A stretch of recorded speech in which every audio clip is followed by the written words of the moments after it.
Okay, hello, Katie. Hello. How are you? Sorry to have I'm such a banal introduction there, but I'm just like genuinely curious as to how you are.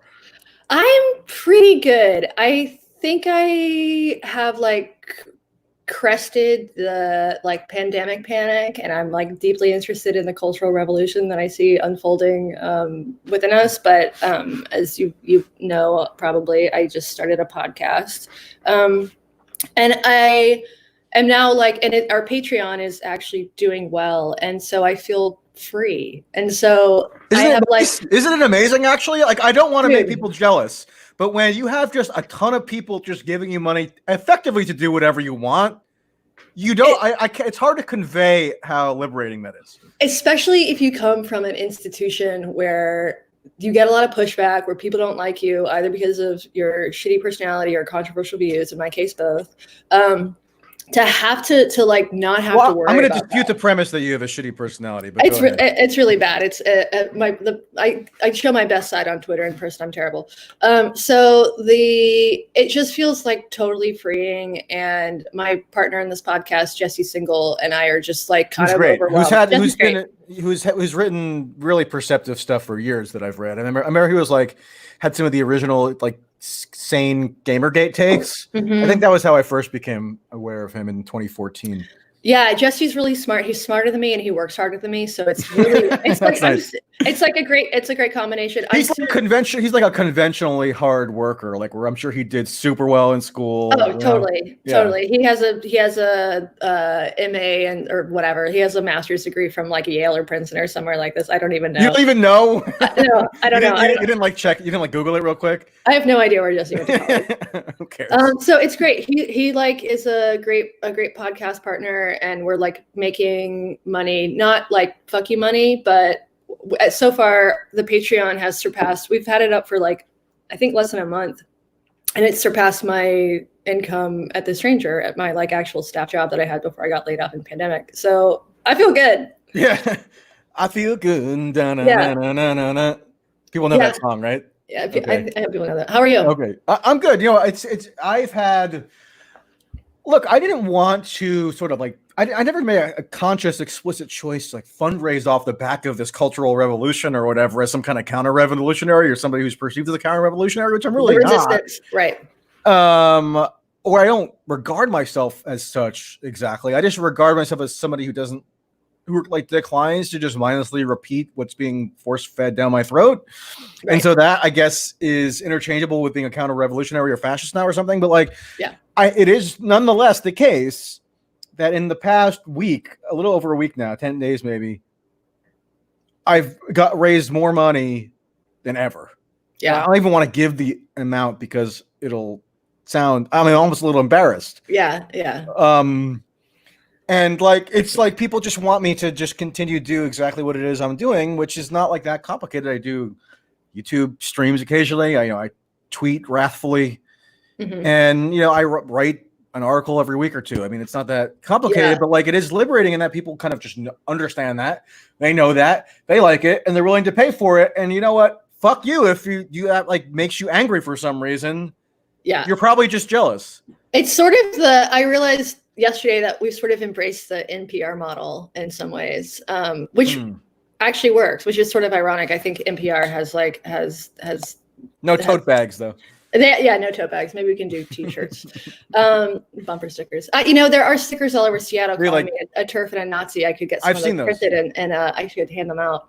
You should go distribute those at the autonomous zone. I should. So my old office. So for people who are watching this who don't know, I was until like March. I was a staff writer at the Stranger, which is Seattle's alt weekly, and the Stranger office is in the autonomous zone. It is right there. Like all of the video that you've seen that has gone viral, that's shot from above, most of it is shot from my old office.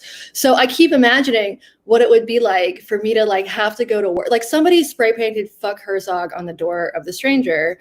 And I keep imagining what it would be like for me to like have to like go to work there and walk through the autonomous zone.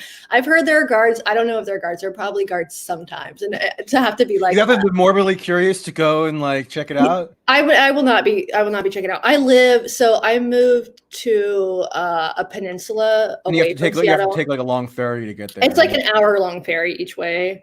And I'm not. I kind of want to take that. I mean, I'm sort of like, I like just going on ferries. It's great. Ferries are great. I like just like experiencing different infrastructure that the United States has. Yeah. And so, like, for example, when I was in Alaska, I took the what was it called again? Like the intercoastal ferry system or something like that. Yeah, they have a state ferry system. Yeah, a state ferry system, but it's like it's called like a highway system. Yeah. And it goes all over. I mean, you stay on the ferry for hours and hours and hours going to these remote kind of island outposts and stuff. Yeah. So just purely for that sort of bizarre, idiosyncratic reason, I would be interested to go on that ferry. Washington State has a great ferry system. Unfortunately, so there's this like right-wing anti-tax dude out here named Tim Eyman, and so Washington State, I don't know if no other state that I've lived in except for the Pacific Northwest has these like very active initiative like ballot systems. And so if a crazy person wants to get a ballot measure on California has it. Yeah, I think it's a West Coast thing. Oregon has it too. But if anybody wants to like get some outlandish policy change, you just collect enough signatures and it can get on the ballot. And this guy named Tim Eyman, who's basically an anti-tax activist, last year managed to get a ballot initiative, an initiative on the ballot that basically defunded all public transit in the state of Washington, including the ferry system, because a lot of public transit was covered by what we call car tabs, which are just like your annual car license or whatever. And so now there's a flat rate for that. And it had totally kneecapped the transportation system, including the ferry system. Like not just the transportation system, but also like sidewalks being built, roads being finished, everything in transit, not just public transit. And then COVID happens. And so everything is- Where you don't really want to be on a seafaring vessel with like the circulation system. Right. So they spreading the virus around. And like where I live, almost all it's a lot of commuters, and so all of the commuters started working from home. So basically, like the ferry system, like Bellingham or something like that. I'm in Bremerton, so it's a Navy town, like 15 miles across the water from Seattle. But so the ferry system is maybe going to fail in Seattle. I don't know if you heard about this, but there's this massive bridge that connects West Seattle to the mainland. I've taken that bridge. Yeah, so the West Seattle bridge is just closed because it turns out there were cracks in it. So it's like a major arterial road. I don't know how many billions of dollars it's going to cost to fix, but basically everything, like in the span of the last 6 months, everything has gone to shit. The city went from being like one of the richest cities in America, just incredibly solvent, to just being broke, just fucking overnight.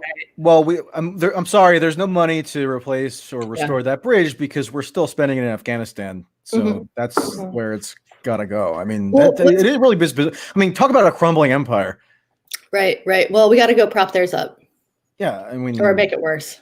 Which is just like a joke. I mean, I'm assuming because we're in like the midst of a Maoist revolution or something that everyone's just going to forget about our nonstop foreign policy escapades. I mean, they're still ongoing, and just because you're mired in your little culture war conflict doesn't mean that that has stopped. It's probably now going to be given greater license to just perpetuate because there's no attention on it. Right. Nobody cares now. We have bigger things to worry about. And I'm totally guilty of being a person who cares more about culture wars than I do the fate of, I don't even blame. It's fucked up, but I don't even blame people. I mean, I almost sometimes maybe I should brainstorm ways to make foreign policy a culture war thing. Yeah. It kind of was that in Vietnam, right? I mean, but Vietnam was much more resonant in the daily lives of people because of the draft and because you need to get the draft reinstated and then people will start to care. No, I mean that during the Iraq War there was actually a not entirely serious move to do that because it would actually create a more visceral connection between the populace and the foreign policy misadventures. So therefore you'd be presumably less likely to have foreign policy misadventures in the first place. Everybody would have a direct stake in it, or if not you, your child, right? So No, I've been in favor of the draft in some ways because of that. I think a country's a lot. But I'm saying there was actually a left. I mean, if I'm recalling correctly, there was a left wing drive to do that, mostly as a symbolic gesture. Right. But still, I mean, I think the point is fundamentally valid. Oh, I think it's totally valid. And that's one thing I think about a lot when I'm like on Twitter and I see people talking about how millennials are the generation that has gotten more screwed than any other generation. I just think like my dad was like had to serve in the military, and all of his friends, like they were drafted. Like, do you really think like shit is bad? The economy is bad. Like, especially now, things are totally bad. Student debt is of course an issue, whatever. But like not a couple, like only like 2 generations ago, they all had to go to war. Yeah, like my grandpa he's 99. Yeah. He's 99. He's still alive, and he's like just every now and then just drops like a new World War II story still. Yeah.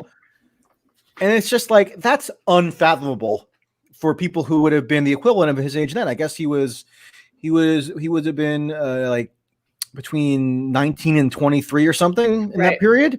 Right. It's like most like 20-year-olds now are still being monitored on their smartphones by their parents. Right. Like it's not even in the remotely same universe. Right. And yet we're supposed to believe for some ideological reason, I don't even know precisely what it is, that they have it worse off than anybody. I mean, yeah, we have had a financial crisis. Now we have COVID. Now we have whatever this is and other stuff. Fine. But like there's this weirdly self-aggrandizing drive constantly, like make it seem as though you are the most oppressed or harmed generation, which just doesn't seem empirically right. Right. I mean, like by the time my grandfather was my age, he had lived through the Depression and through fucking World War II, where he flew like 70 bomber missions. And then he was a grandparent by the time he was my age, I mean, it's just, I find it weird. I don't really like generational. He was a grandparent by the time he was your age? I'm 37. I mean, I guess, was he a grandparent by the time he was my age? No, but he could have been. That's weird. Isn't that weird? I mean, it's not that weird. If you were it seems so alien to me that because I guess it's not weird in any like technical sense. But I mean, it's weird to us because we're delayed adolescents. But like if you're almost 40 and you had a child at 20 and then your child had a child at 20, you would not actually. And for most of human history, to be 40 years old, you would be an elder. Right. Anyway, toughest generation. Yeah, my Wi-Fi cuts out all the time. It's really fucking brutal over here. Well, I'm sorry you have to go through to expend the emotional labor required to redress whatever Wi-Fi issues might arise occasionally. I thank you for acknowledging my pain. Yeah. So speaking of delayed adolescence, it seems like a lot of the people at the forefront of whatever this cultural revolution is, and I don't even know if we should describe it as a cultural evolution, but I don't know of a more apt term. Yeah. If somebody has a proposal for one, okay, I'm all ears. But a lot of this at least seems to have the features of something resembling a cultural revolution in a variety of different spheres of life. One of which being the media, which I have sort of a front row seat to examine morbidly. Yeah. But it seems like these delayed adolescents, and I don't even want to exempt myself from this necessarily. Yeah. I'm 31, so I mean, I guess I'm a delayed adolescent in a way. Mm-hmm. I mean, I don't know. I mean, we can't control the life circumstances under which we have grown in all cases, right? So maybe this applies to me in a sense as well. So I'm not trying to exculpate myself entirely from whatever generational follies we're identifying here. But it does seem like a lot of the people who are like really vocal and aggressive and pushing the activist media agenda and issuing demands and saying how tired they are. I'm so fucking tired in all caps. I have noticed there's a lot of exhaustion going around. Yeah, everybody's just tired. Everybody's tired. I guess the remedy for being tired is no longer just to go to sleep. It's to scream online.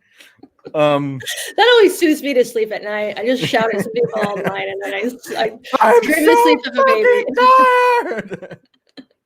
I imagine them literally screaming, like losing their emotional bearings and just unloading. Right. And I was like, wow, I'm glad I am not in their physical proximity because that would be a nightmare. Yeah. Like imagine just being a romantic partner of any of these people. Like I don't even want to go there, but like, oh my God, how chaotic. I don't think those people would ever be my romantic partner. Let's just yeah. But like, I mean, is that comport with your impression? Like, it seems to be a lot of these very emotionally unstable people who have gotten a little bit of like cultural power, I guess, and are really really amping it up. I think and everybody's just falling in line, seemingly. Like, everybody is petrified, and you have now major corporations reading including in the media, reading off what seem like hostage statements, or like where they're like, they're reading from a script, like, we are so sorry, blah blah blah. It's like, for what exactly? I mean, like, are you okay? Yeah. Do you need help? I mean, I think a couple things are going on. For one, I think that we're in the midst of a moral panic, just the like mass hysteria. And I think it's been ongoing for years, and everything that happened in the last couple of months with the pandemic and the murder of George Floyd, that was the catalyst. And now it has broken open for the world to see and also to join. I think most people can't see it. They're just in it.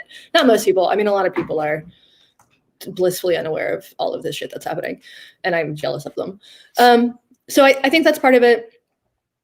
I also think I don't know how many people are blissfully unaware of it. Sorry to interrupt, but I actually think it's cut through to the extent that pretty much everybody's aware of it. But, well, I think a lot of people are captured. So like, if I look at my social media feeds, like my Instagram feed, Twitter is different, but if I look at like Facebook and Instagram, where I have sort of more normie friends, and the circles that I've grown up and I've kind of been kicked out of, but I've always been friends with sort of radical queer people, or just like kind of normies. And so it's like overnight, my normie friends like all turn into fucking Robespierre. Like, they're all revolutionaries overnight. They're all Angela Davis. They're all or they're Robin DiAngelo, which is more terrifying. So that's happening for sure. But what I don't think they can see is, I think they're convinced of the historical correctness of their position. I don't think that what they can see is the panic. I think that they think that that this is everything that's happening is part of a greater movement. And history could prove them correct, and could prove me wrong. I don't think it will, but we'll see. So I think that's the part that, I don't want to use some like red pill analogy. I don't think that works, but there is like, some people have utter blinders on. And what I'm struggling with is how to reach those people, because like, your audience and my audience, they're with us, they get it, right? But how do you reach the people who don't? And I don't think it works to yell at them, as much as that's like my go-to, but it doesn't work. And it's not even about changing minds. It's about like, there's got to be some catalyst, something that like sparks you and makes you see like, oh, what's happening right now isn't normal. Yeah. I mean, I think, at least from my perspective, the only option is to just be as relentlessly rational as you can. And it drives people crazy. And let people, if they find you to be propounding relentlessly rational thoughts, analysis, reporting, whatever the case may be, then they'll just kind of naturally gravitate toward it. Because one of the most gratifying things that I hear relatively often is when people say, "Oh, you articulated something that I had been thinking or feeling, but didn't know quite how to crystallize." Mm-hmm. Right? I mean, I've gotten that occasionally over the years, well before this, but when I do hear that, it is the most gratifying thing I can hear, or one of them, because it means that like whatever sort of your sentiment, there's a sentiment out there that just hasn't found expression yet, and you're providing like the outlet for that expression that almost they might not even have known that they wanted, right? Yeah, absolutely. How do you deal with so many people hating you? I am so psychologically numb, probably, and deranged that it just doesn't affect me anymore, which I don't recommend. Yeah. I mean, I'm not saying that I'm enviable. Right. Or that people should try to replicate my bizarre life. Mm-hmm. But like, it just doesn't impact me anymore. Partly because I have, it's good to have a structure in your life where you have people who you deal with privately, who could provide you some sense of validation that is disconnected from whatever's happening in the public sphere.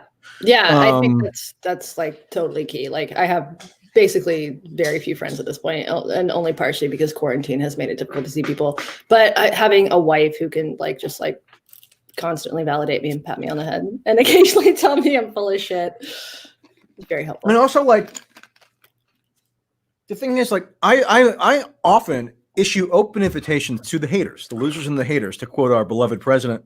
Yeah. To engage with me on a format like this. Mm-hmm. Even to call me on the phone sometimes. I've done that. Or to do a chat, whatever the case may be.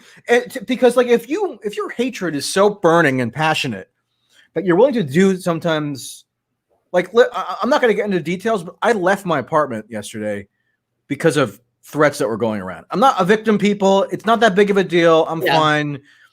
But like, just as a precaution, I did leave. Okay. Mm-hmm. And this is not my normal apartment, as people who watch this regularly might be able to glean. And so like, but nonetheless, I'm always willing to engage on if you have just a modicum of good faith and you have a genuine problem with what I'm saying, I'm willing to engage, but they don't want that. They want to just lash out, have emotional outbursts, throw temper tantrums, and engage in these kind of like high school clique tactics where I have like professional journalists. And I guess the most recent wave of this prior to this week was like after the Mueller report. Cause like I was like into like, the Russiagate skepticism crowd, whatever. I mean, I didn't coin that term, but like that's just something what I naturally drifted towards. I was very happy for you when the Mueller report came out. But I wasn't. I mean, it was so obvious. I mean, we don't have to get back into that. I mean, that seems like ancient history now. But it's like there are actually some, in terms of a moral panic, that was one manifestation of just the moral panic that's been all encompassing since 2016. Right. It's a little bit, took a different character than this, but I think it's like part of the same kind of trajectory of American political and social life in a way. Yeah.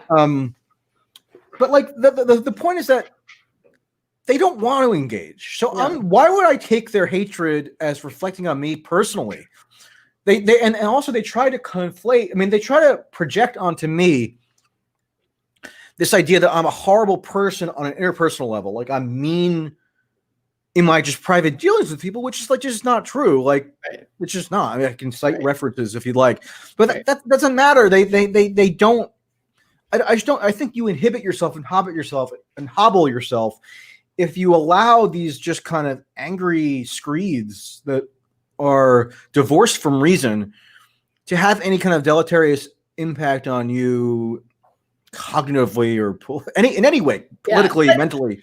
It does take a certain personality type to feel that way. And I think that's one of the problems. Like I was getting into it a little bit today with Glenn on Twitter because he was saying that J.K. Rowling, did you read her manifesto? I mean, I saw that there was a thing about it, but I didn't actually read it. It's totally worth reading. It's like, it's interesting. And I don't entirely agree with her perspective. I think she sort of like overstates the problem of male violence in some ways, but I'm not a radical feminist or a feminist at all at this point. But she talks about sort of the, what happens when you question trans orthodoxy. And Glenn said something on Twitter about she's portraying herself as a victim, which I don't entirely agree with. But the issue is that it's not about J.K. Rowling and it's not about me. It's not about you. If anybody sees what happens when you question the dominant narrative and they see you get piled on and bullied, and like in some cases it's just online, but in your case you get actual threats. In my case, people like spray paint fucking my name graffiti on my old building or like put up stickers calling me a Nazi or whatever.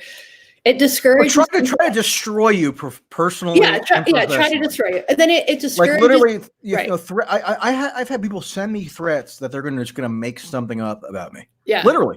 Yeah. And these are media people. Yeah, and it just like, and that kind of shit. It like, I can take this shit, especially now that I'm like independently financed. I can take it. You can take it, but people who just want to have. But we're not normal. We're anomalous people, right? To put it mildly, right.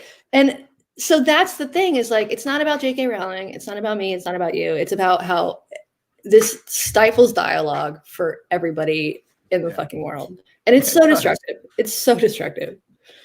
It really is. I mean, if you followed me on Twitter, I said maybe last weekend. And it was totally true. I've gotten many people in the media at outlets that you would know. Okay, so not just like some podunk newspaper, not to have anything against podunk newspapers, but like relatively prominent outlets who say, "Look, this is the most mind-boggling thing I've ever experienced. Yeah. Ever. And these are some people who like were even around since 9/11. Like, I mean, it's that bad in the sense of just profound in terms of how stifling it is. Everybody is like being held hostage to something, and it's just like I refuse to concede that pointing out this incredibly domineering sense of pure stifling and stigmatization of independent thought has anything to do with whether I'm like sympathetic to racial justice or whether I want the police reformed or anything like that. They're separate issues. These people are trying to force upon us by almost like sheer quasi-violent imposition. Maybe I shouldn't use the word violent because they already abuse that concept. But like they're trying to forcibly impose cultural attitudes on the corporate world, the media world, the quote-unquote intellectual world, everybody. And if you deviate even marginally, then you are ostracized and they'll try to destroy you. People, I know this may sound melodramatic, but it's happening as we speak. I'm getting firsthand reports about it. It's so bad. And then it's somebody in my DMs referred to what's happening with the firings. You know, I'm sure somebody is keeping a list somewhere of everybody who's been fired for a microaggression. So me too for microaggressions. This is totally fucking happening. And so I think these corporations, these brands in particular, are just freaking out. And so they're willing to do whatever it takes to appear as though they support this movement, as to apologize for any perceived microaggression that anybody has committed. It really seems like hostage taking. What I wish they would do is stop it. I wish that some brands, especially, and I get it, like, I don't even care about the brands.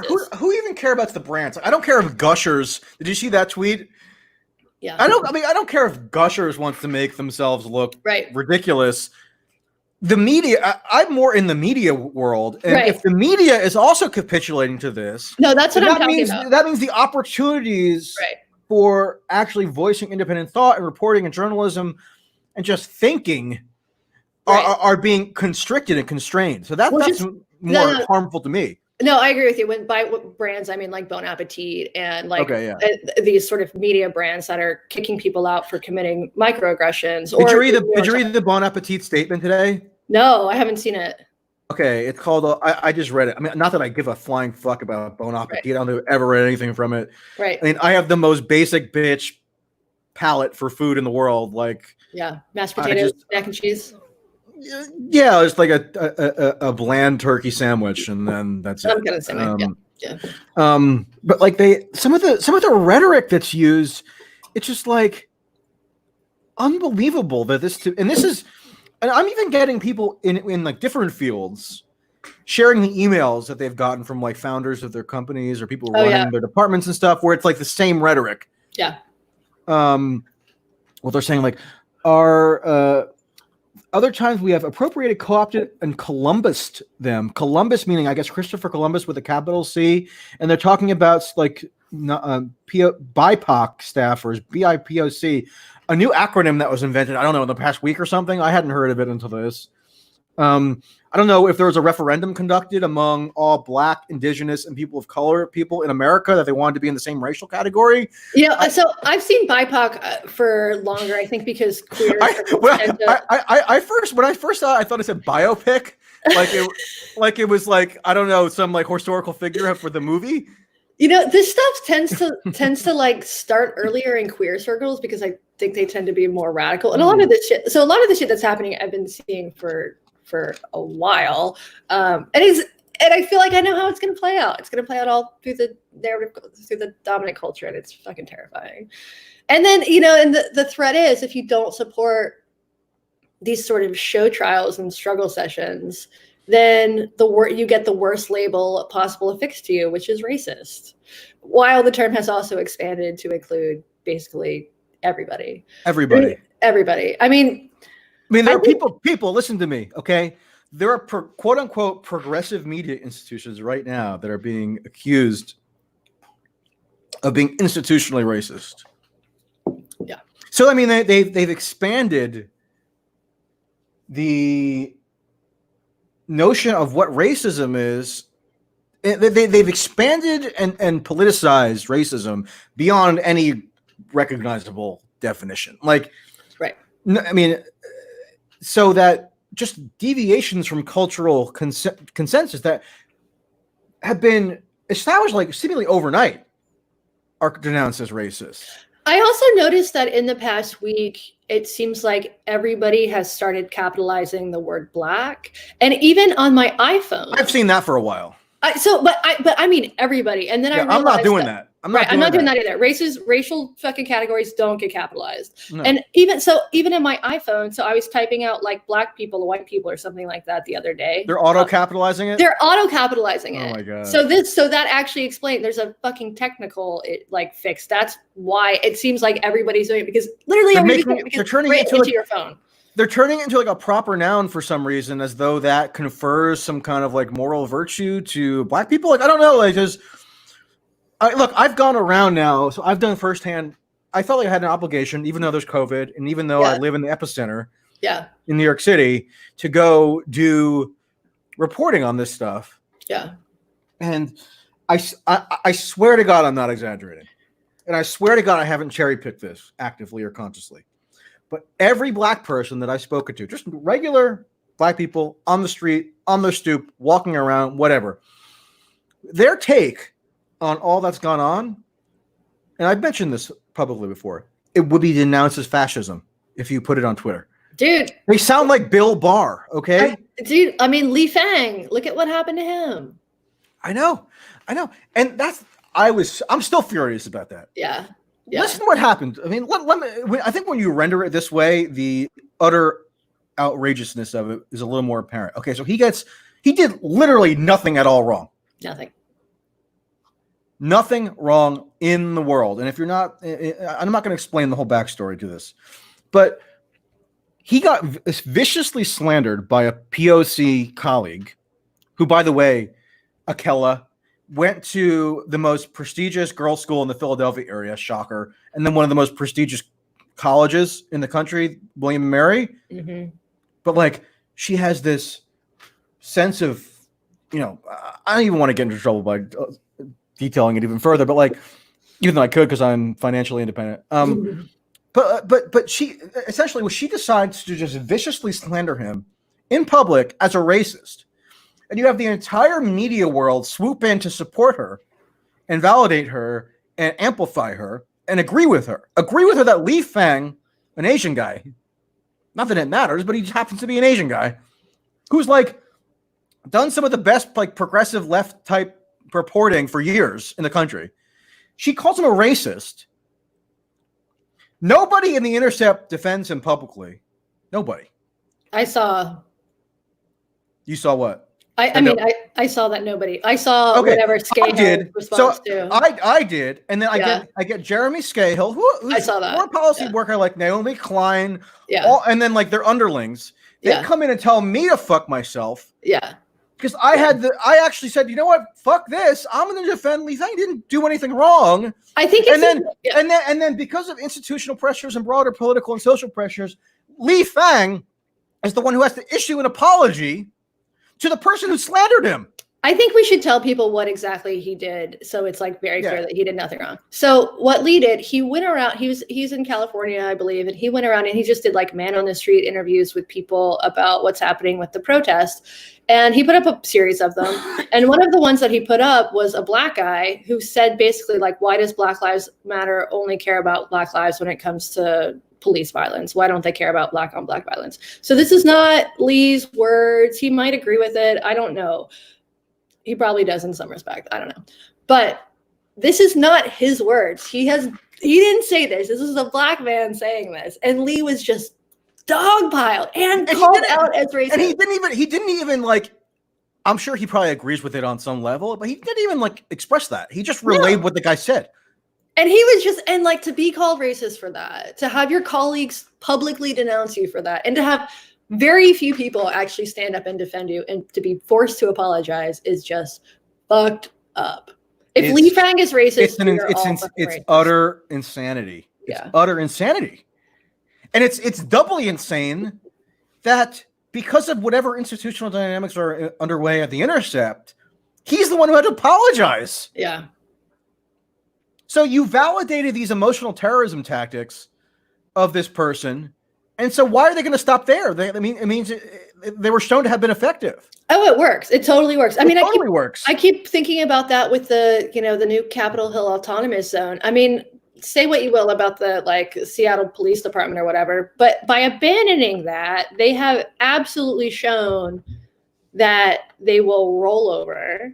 And now there's marches to this will not be the only police station probably that they have to abandon. It is negotiating with terrorists, and just as a tactic, I just think it fails. It just utterly fails. It's appeasement. I'm not going to quite analogize the situation with the police to the media. I mean, I think it actually would have. I mean, it would have been much easier. I mean, maybe it wasn't, but I mean, there was a much greater ethical imperative to not appease Attila. Right. Okay. Right. And not give credence to her insane tactics. Right. But you can also see there's so little, the pressure to conform right now is so high. There's absolutely no incentive to stand up for people because you just put a bullseye on your back. I mean, people, look, I'm a quasi public figure. I can take it, but I'm telling you, in the past week, the amount of just nut job threats I've gotten has gone up by a lot. Yeah. Okay. And I'm a weird person. I have personality features that the average Joe or Jane just does not have, which is why I'm doing this. Right. And which I, didn't self-consciously cultivate in myself necessarily. And most people don't want to deal with that. They don't want to be tyrannized and terrorized like this. Right. Right. So so then because they don't want that, because they have a protective mechanism, I feel like their thoughts are going to necessarily become more conformist.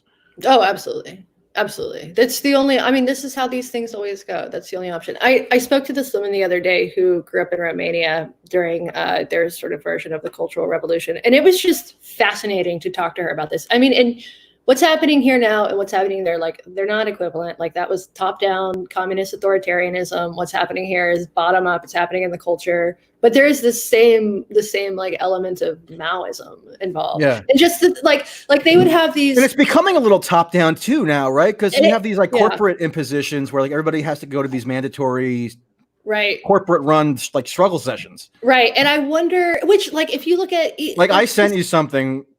Remember that? Yeah. We can't unfortunately describe it because for privacy, but it was nuts, people. And the funny thing is there's been plenty of research on not even the struggle sessions, but implicit bias trainings, and they don't work. They absolutely do not work. There's no good evidence that these things do anything, but in fact reinforce racial bias because it makes people think about race all the time. It's not helpful. So they're actively in some ways making these problems worse. But so, and I think if say Elizabeth Warren had won the nomination, and I had been a Warren fan before she pivoted from sort of champion of the consumer to woke grandma or whatever she is. And you had a really good piece in, was it Reason, on the the evolution the evolution or de-evolution of her political style? Right. For me, the real low point was at the LGBTQ town hall, which I don't think should have existed in the first place. And she said that she was going to let a trans 9-year-old vet her Secretary of Education, which is just insane. It is insane. So I thought she should have pledged to appoint a Black trans woman Secretary of Defense. She should have a Black trans woman in a wheelchair. So if Warren had won the nomination, and if there were any chance that Warren was going to be president, I would be more concerned. And I don't think it's genuine. I don't think she's genuinely woke. I think it's just opportunism, and she hired the wrong advisors. I would have more concern about appointing people within the cabinet who are Robin DiAngelo to lead the Department of Reparations or whatever. I would be more concerned about these sort of top-down directives. But you are going to see this. There are things happening in schools that the next president will appoint a Secretary of Education who I am guessing will probably, come from a school of education that is all about equity. And there are some big problems with this. I've done some reporting. If you Google Seattle gifted education in my name, you can see some of the issues. But So I do have some concerns. I'm a Democrat. I'll vote for Joe Biden, but I do have some concerns. I'm a registered Democrat too, by the Yeah. way, people. I've been a registered Democrat my entire life. Not that counts for much in the United States. Yeah. It just means checking a box on a form, but like nonetheless. Right. Yeah. I mean, I care about the future of the Democratic Party, and I don't want it to go this direction of like absolute like Tumblr wokeness, because I think it's really destructive. And I think it's going to create a massive backlash as well, because people don't actually like it. I mean, they might think they like they don't like the weird, domineering, compulsory aspect to it. Right. If what you're trying to advocate is so obviously virtuous, then shouldn't you be able to do so in a way that's like amenable to reason and logic and argumentation and stuff? I mean, if you can debate, if your position is not defensible, that like, is that why you're not debating it? I mean, just the utter lack of conversation about these issues is just fucking unbelievable. Yeah. And you've mentioned Robin DiAngelo a couple of times. Okay. So like a lot of the public attention around what's been going on has been on some of like the big marches and riots and stuff in the bigger cities. Yeah. But I actually went around just in mostly New Jersey over the past week to some of these like suburban events. Like for example, in my hometown, Caldwell, West Caldwell, New Jersey. I mean, if you want to dox me, people fine. I mean, it already happened. But like, that's where I grew up. It's like a New York City suburb, almost entirely white. They had a giant march, and like it's literally my friends and I who grew up together as friends. You know, we're talking. It's literally unfathomable that anything like that could have ever happened in that town. Yeah, and it was not all. It's all white people. Yeah, and I didn't go to that one because I was at something else that day. But on Sunday, I went to something called a Night of Unity that was held in Robbinsville, New Jersey, which is outside Trenton. It's like a white, wealthy suburb where there's actually a Republican mayor. And he, in concert with like some quote faith leaders, which is just like anybody who could just, hold up the Bible pretty much. Yeah. Or actually in this case is various other sacred texts. Right. They have this state sanctioned, and by the way, it's state sanctioned, notwithstanding the fact that it explicitly violates the lockdown order that is still in place in New Jersey. So the governor of New Jersey, Phil Murphy, still has a lockdown order in place that prohibits mass gatherings of 25 or more people. Except if it's for a good cause. Yeah, except like if it's for George Floyd. I mean, then right.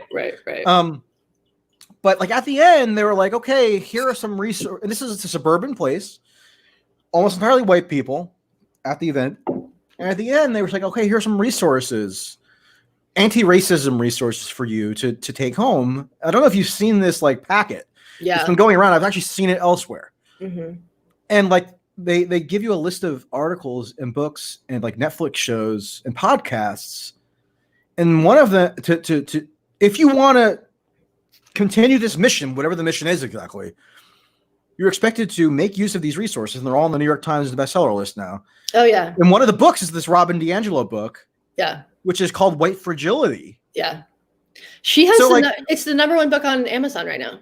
Oh, is it? Okay, yeah. Yeah, and she's what I think a lot of people are under the false impression that she's a black woman. She's not. She's white. So the main she's like a middling academic who like invented a new field for herself. She's in Washington State. She's like a corporate. She works at University of Washington, but she makes the bulk of her money with like corporate diversity trainings. Right. So like I talked to a woman yesterday who worked at a theater in Seattle, and the theater had some racial incidents. So what happened is a stagehand said the N-word in the context of quote. I don't remember. It was like Porgy and Bess or something. They had some play, and the stagehand like said the N-word, like quoting a line from the play, and this caused such a shit show within this theater that they hired Robin DiAngelo to do a year worth of corporate trainings, a year, to teach people about anti-racism, most of which, if you look at empirically, if you looked at it, doesn't actually work. It's not that far removed from Cyril Rouse. And it probably has the converse effect, meaning that it just makes people resentful and annoyed. And it just like this hyper focus on race. I'm not quite sure how people think this is going to help anything. I mean, what it's going to do is you have. Did you see the Twitter account of this girl who's like 18 or something, who's a black girl? Calling out white children. Yes. Yeah. And she's got like 500,000 followers. She got somebody fired from their TV show. She got Yale is like investigating someone who used to. It's working. That's the thing. This stuff is working.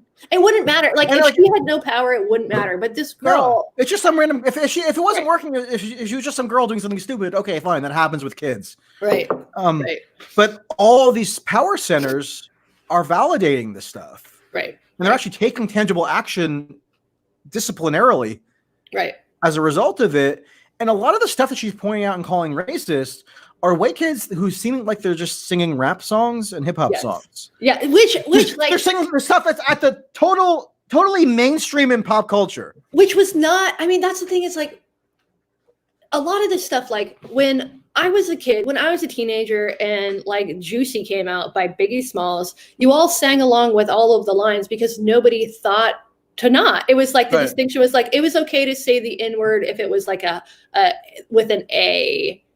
You know, there are all of these like rules that have just changed. And by the way, people, I'm not demanding that white people be allowed to say the N-word. I'm willing to make one rhetorical concession as like a United States citizen. It's not a big deal to me.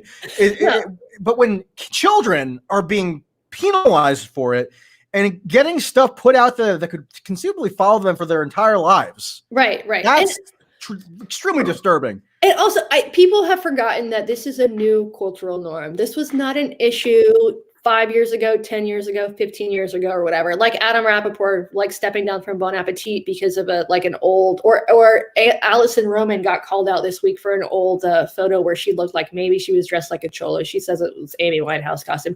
But these we're judging.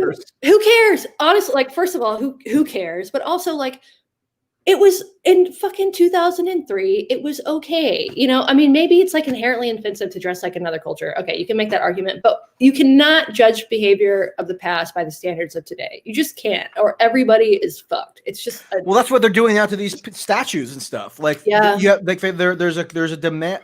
Winston Churchill, who saved Great Britain from destruction in World War II, is apparently no longer entitled to a statue in Trafalgar Square or whatever. Dude, I saw people like talking about trying to tear down a Gandhi statue. Yeah, because Gandhi, like, he was racist. Yeah, he said so. I don't remember what he said exactly, but there's something. He was like a man of his time. He was like anti-black, and then he changed his views at the like as he got older. He changed his views at the end of his life. But it's just this like revisionist history, and this is what happens. The definitions of words change. There's this revision of history, a shrinking of liberal values in terms of who's allowed to say what. These are all this is not new. This has happened throughout human history, and now it's all accelerated. I mean, social media just adds like an inflammable fluid to it, and then it just explodes overnight. Yes. It's bad. It's bad. I mean, last week I had like a not a panic attack, but I started crying because I'm so concerned about what's going to come after this. I mean, what was like the proximate event in terms of why you started crying? What was it? Or was it just like a general sense of? It was. I don't know that there was any one particular event. It might have been this might have been around the times that the James Bennett thing was happening. And I was just trying to, so my wife is offline and I was trying to explain to her, she's a normie, she's a nurse. She has she comes home from work and I'm like, how's your day? She's like, I got punched today and I had to clean up 3 people's butts. And I'm like, all right, that's real problems, you know? So I think and by the way, there's still a pandemic and there was a fucking pandemic. And that's another thing that was it. Okay. So broadly speaking, I support this movement. I think that police brutality is a real issue. I think that one of the problems right now is that we have made it all racial so that you can't look at the actual problem of police brutality as a whole. And I think you're less likely to actually fix the problem if you just focus on this one narrow cause of it, as opposed to the issue of police brutality, because we do know that police are actually as likely to brutalize. They're not as likely to stop and frisk white people. There's definitely issues with bias in policing, but they're as likely to kill, white people as they are black people. It's deeply fucked up. It's a massive problem. I've gotten my ass kicked by police several times. Yeah. Right. I mean, so police brutality is an issue, and I don't think we should. I think making it totally racial, I think, is a mistake in terms of actually changing the culture of policing. Anyway, so I gotten some so my Instagram is the one platform I use that's mostly just friends, and my Instagram feed for the past couple weeks has just been all of my friends over and over posting like a black square in solidarity, all of their BLM memes. And most of these people, like some of them are political, some of them I know are not. And they've all jumped onto this cause.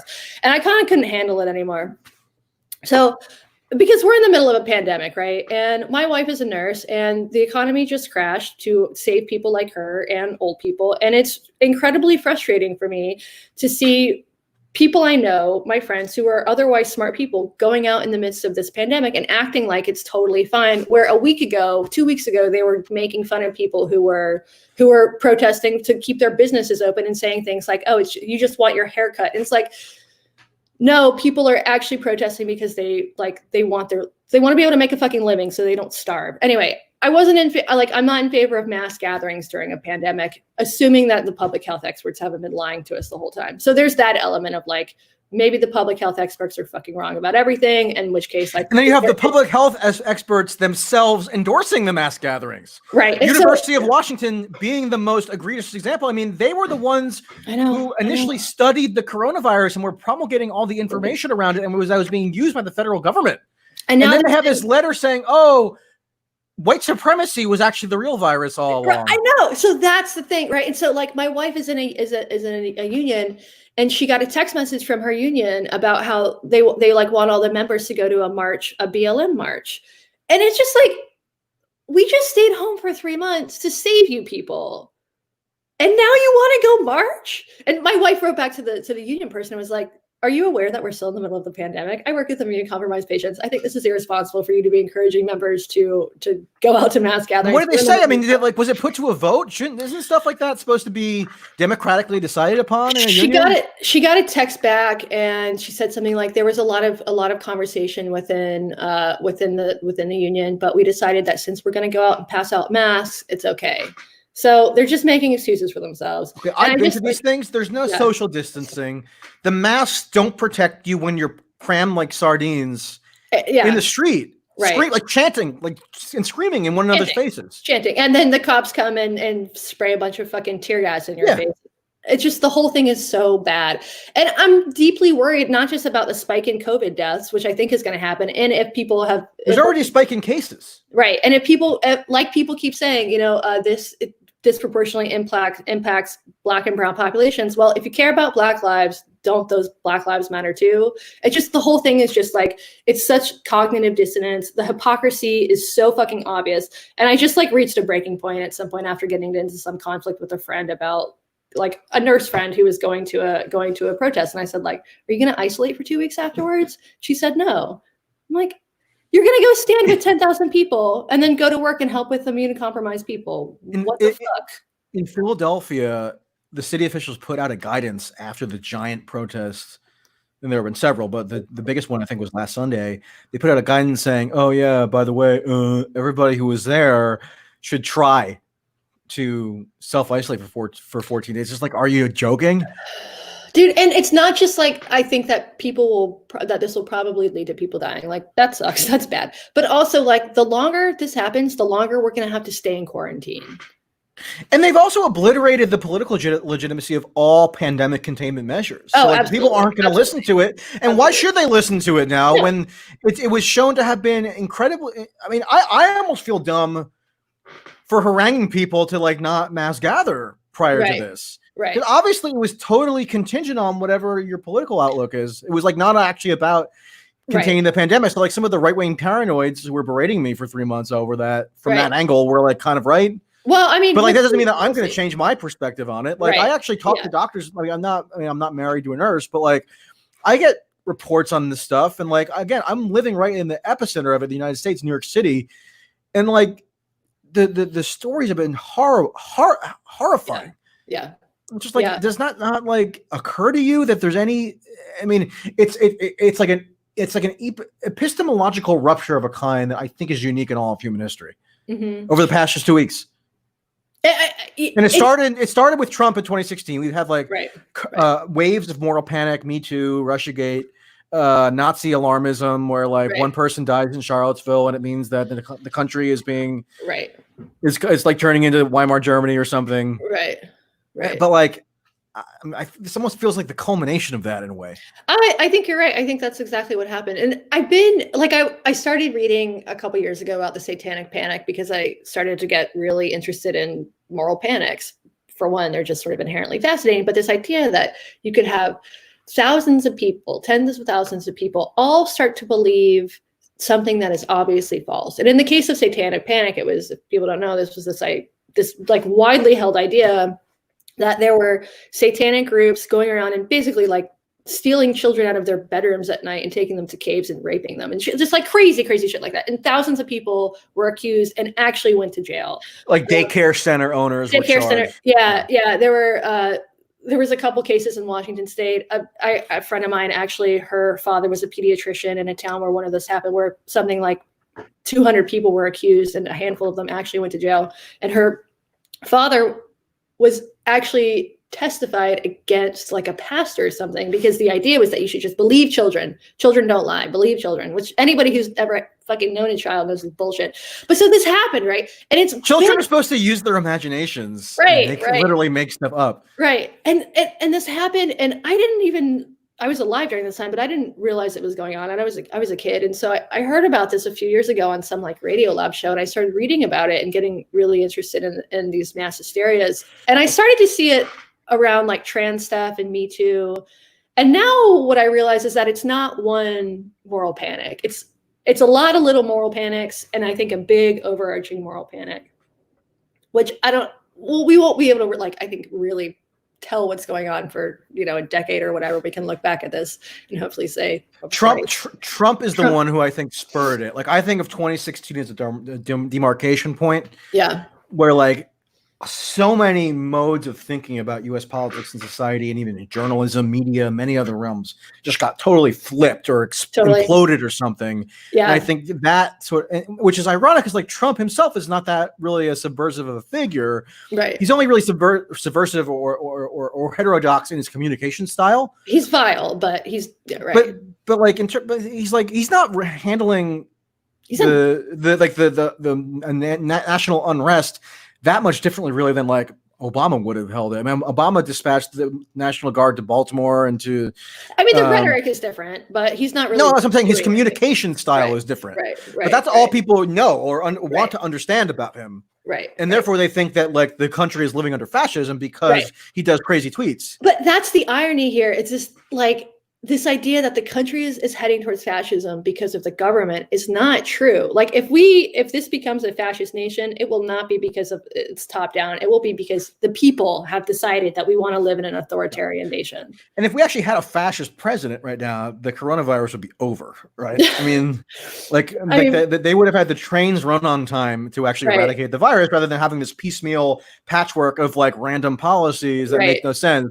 Right. I find it like if Trump actually, if it is Trump who maybe in some ways he will usher in authoritarianism, but I don't think it will be the heavy hand of the federal government that makes this an authoritarian nation. I think it will be people voluntarily saying, burn the witch or whatever. Yeah. Okay. So you mentioned like trans stuff, notice like some of these trends seem to originate in queer circles or trans circles or whatever.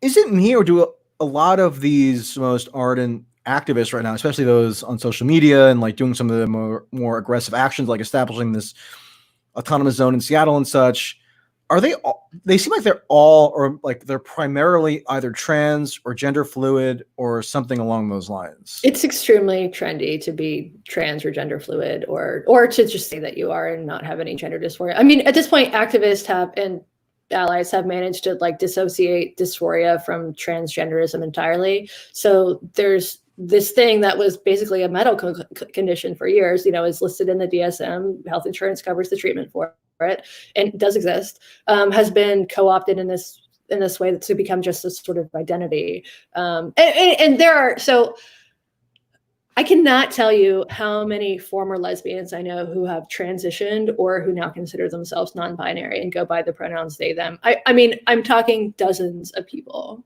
and people who I've known for years, people who have never expressed any sort of gender dysphoria, people who not that long ago were proud to be women, have just, it's really crazy. Like butches are disappearing. And you can't really see this if you're not in this community, but it's a real thing that it's happening. And like, I can't even talk about it with my queer friends because they're all on board. I have like one problematic friend who'll talk to me about how there's no date. But for I'm glad you have one at least. I have one. I mean, she's problematic in that particular way. She's not problematic in every other way. So let me just. I pulled up a screen grab. I don't know if you can see it. Yesterday I tweeted many of the most vocal activists right now on social media are trans or gender fluid people in their 20s. I should have added and teens because like a lot of them do seem to be like teenagers or adolescents who appear to have serious emotional problems. I genuinely feel bad for them. I do, because like a lot of them say that they have emotional problems and they have mental illness and they need help. Like, so I actually do feel bad for people and have empathy for people who are in mental distress. Yeah. Okay. But like people don't believe me, of course. They think it's just like I'm whatever. So like of the thousands and thousands of people who like indignantly responded, I have this one person saying, "We are better than you." So like out of curiosity, I look up who this person is, and here's the person, Nora something, and look at the pronouns: they, them, or z here. So like, what is? And so this is her. I would, if I saw that person on the street, I would say, is she her? So anybody who looks at that public presentation and says, "Huh, yeah, okay." I mean, now we are the crazy ones. And I'm like, look, I don't have any personal problems with these people on a personal level. I mean, except until they use it as a cudgel to enforce whatever ideological conformity that they think everybody has to like adopt at gunpoint. That's what I have a problem. Right. That's the issue. The issue is not your personal pronouns. Although I do find the idea of non-binariness totally regressive, because that would presuppose that there is a binary. Like if you're non-binary, does that make me binary? And also it like greatly annoys me that, you know, I'm like fairly androgynous. I wear men's clothes, and I have in the last couple of years, the number of people who have asked me my pronoun, and it's like, yo, my name is Katie. I have a vagina. I know I sort of look like a boy, but I am actually just a woman. And it's deeply annoying to me to have to constantly be validating the fact that I'm a fucking woman. Whereas like my wife, who is femme, never happens. And this, like when I was a kid, I got mistaken for a boy all the time. It still happens sometimes now, especially when I'm on public transit for some reason. But usually that comes from a place of ignorance. People just like look at my clothes and think that I'm male. Now it's like it's a choice. It's like all of these people who think that they're doing the right thing are making me like prove that I'm a woman by asking me my pronouns. And it reminds me of being fucking 10 years old and being mistaken for a boy on the Little League field. And it's so aggravating.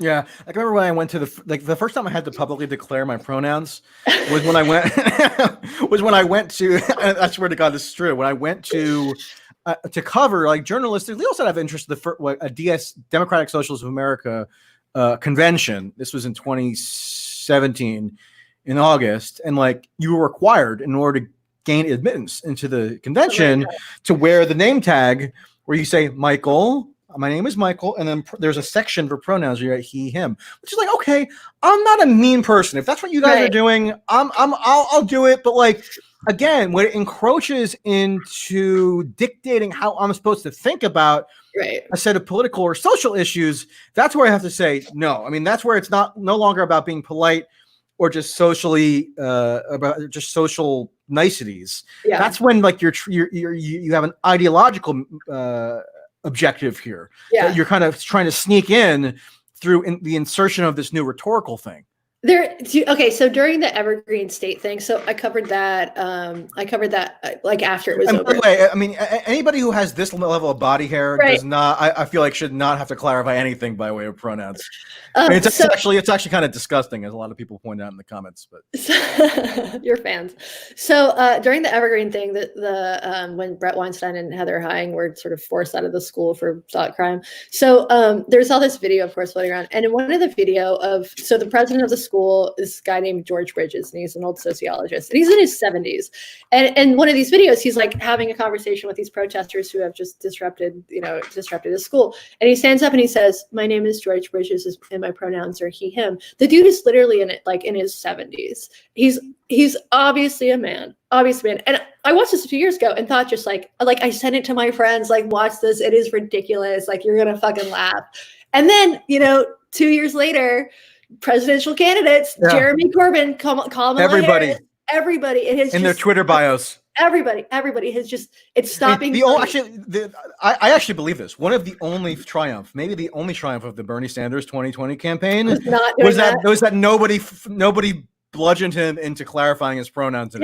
Yeah, I appreciate that about Bernie. Bernie and Andrew Yang seem to be the only two. They were the only two who declined to do the LGBT. And Tulsi would never do that. Are you kidding me? Yeah, Thank God. Yeah. It's just, again, you have one of these trends is just that these new moral totems, and Angela Nagel talks about this all the time. Who's a friend of mine that we co-wrote something a little while ago. Yeah, very popular. I like it. Oh, thanks. It was not popular. People hated it. Which, good. I don't care. Fuck you. I think we all have the same agent. We do. We shouldn't get into that. We actually discussed that.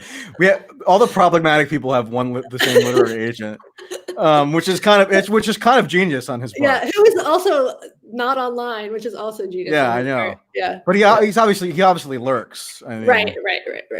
Which is like, so does Angela. All right, I shouldn't have added that. But I was gonna say, it's just like one of her themes, and she's so right, is that like. You almost have whiplash at how quickly these new unimpeachable, sacrosanct kind of moral totems get erected, and that anybody who deviates from them is automatically cast out. Like, I actually think that if you actually go by the current standards of who on Twitter is called a fascist, as of today, June 11th or whatever, I think like 95% of the U.S. working class would be a fascist, including blacks. Absolutely. I'm not exaggerating when I tell you I've been to the Bronx, Brooklyn, Queens, Philadelphia, Atlantic City, Newark, Jersey City, Hackensack. I've talked to black people in all these places. Okay, they sound like Donald Trump. Okay, not that bad, but like they're like roughly in alignment with Donald Trump's take on the situation, and maybe that's going a little far because like Trump has his own rhetorical idiosyncrasies. Right. Okay. But I'm saying like they're not anywhere remotely close to this kind of predominant left-wing media activist sensibility. Right. But they would be called a fascist. I believe that. I mean, you're completely right. I mean, if you know working class people, and by the way, they just nominated Joe Biden. Right. Yeah. Right. I mean, that's the funny thing to me is like, if you want to blame someone for Joe Biden, you should blame black voters in South Carolina. I don't even blame them. Like I blame. No, I don't know who I blame. I mean, it just happened. Okay, so like, I mean, it had like I don't think about it in terms of who deserves blame, really. Right. Although we did write an entire 10,000 more piece blaming the activist left for the failure of the Bernie campaign. So maybe I'm being totally incoherent here. But the point is, like, I don't know that I necessarily even blame, because, like, if you're a black person in South Carolina, you have like a vague allegiance to the Democratic Party. It's not even vague. It actually is sort of visceral in a lot of ways because, like, they deliver services to you, whereas the Republicans just want to cut services. Right. And a lot of them are like remnants of the actual Jim Crow South. Right. That's how they establish their political power. Okay, so you have a connection to the Democratic president, to the Democratic Party, and you have Joe Biden, who's a man in his late 70s, who willingly and eagerly took on a subservient role to the first black president. I don't necessarily blame a 65-year-old black lady in like Orangeburg, South Carolina, for having an affinity with Joe Biden on account of that. You know, I blame the people who couldn't put forward a tenable alternate case that maybe would have been persuasive to her. I don't blame the people. Like the media, people on Twitter, all of us in our echo chambers have a really skewed view of how progressive these populations are, both Black populations and Democrats in general. I do not think things like this chants like abolish the police are going to resonate with the majority of people in this country.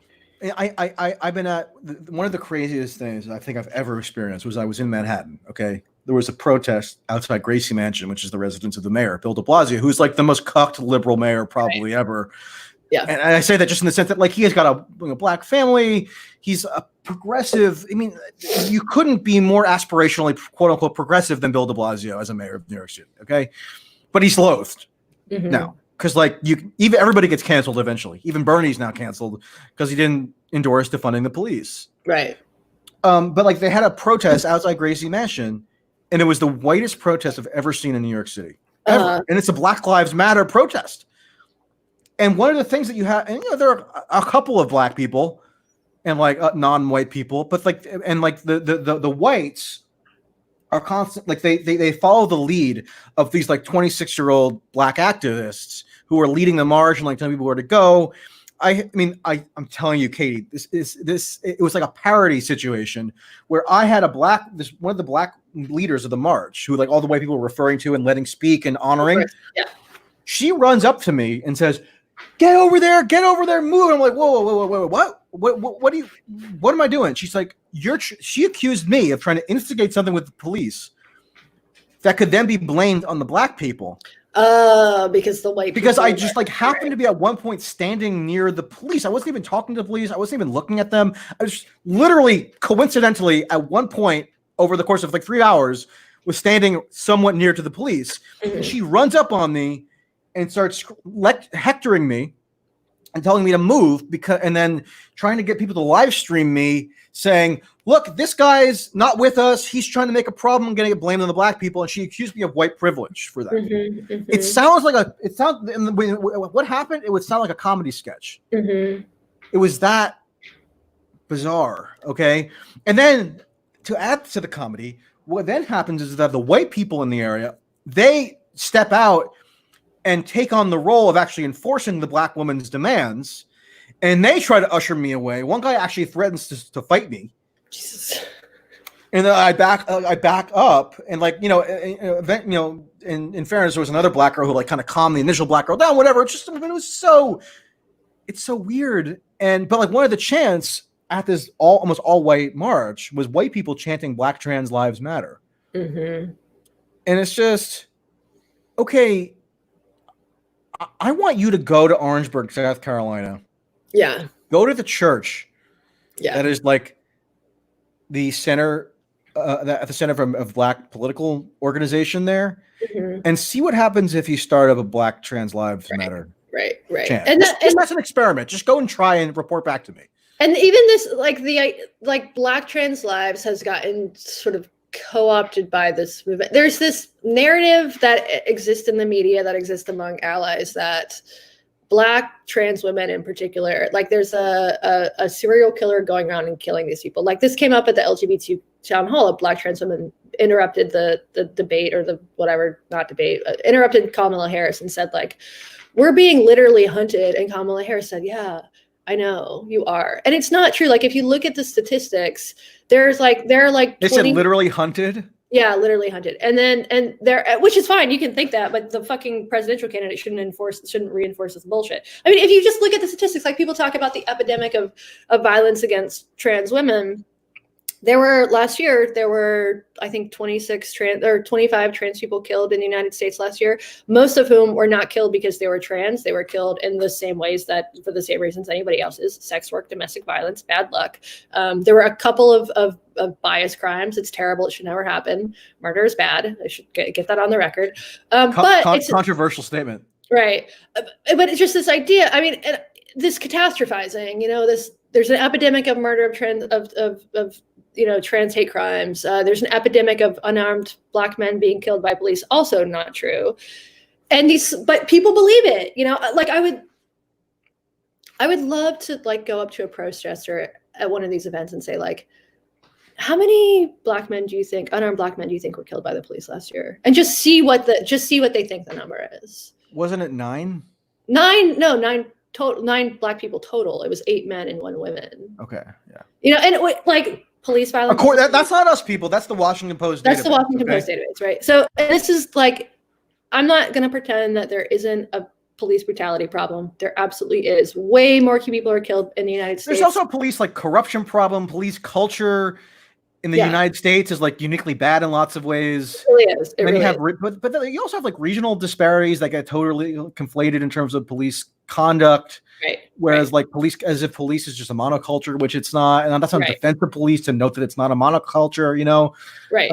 Anyway. Right. It's this catastrophizing, media misinformation, just this repetition all the time that there's an epidemic of this, there's an epidemic of that. But when you actually look at the numbers, no rational person would say, yes, 26 is an epidemic of murders, especially when I think only maybe 1 or 2 of those murders were actually connected to a bias crime. And the rest are I sent you just a news clipping a little while of a story that I happened to just see because I was reading a local newspaper last summer, where you had this white guy whose last name was Manzo, so I guess he was Italian, was living in some kind of group home. I guess he had some mental issues, and somebody called the cops on him, and they went and did a mental health check, which the police should not be doing in the first place. Right.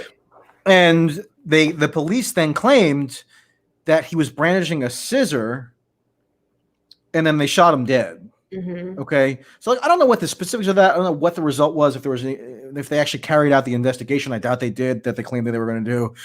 But like, you know, that's a type of case that you could easily see being whipped up into like a national story if the right kind of components had been in place. Right. If he had a different skin color. Yeah, or yeah, exactly. I'm pretty sure he was killed. I mean, I don't know the skin color of the officers who killed him, but I wouldn't be surprised in Asbury Park, New Jersey, if they were white. Or they could have been black. I don't know. I mean, there have been studies on police shootings, and black cops are no less likely to kill people than white cops are, including kill black people. And in fact, I mean, a lot of that's probably because of where they're policing, because we want police forces to reflect the demographics of the neighborhood that they're in. There's a case in Florida that's been getting a lot of attention in my circles. This person's name was, I can't remember, Tony McDade or something like that, a trans guy in Florida who was killed by the cops a couple weeks ago. So this is all over my social media feeds. Justice for Tony, justice for Tony. If you read any news report about what happened, what you will see is that Tony had just stabbed Tony's neighbor to death.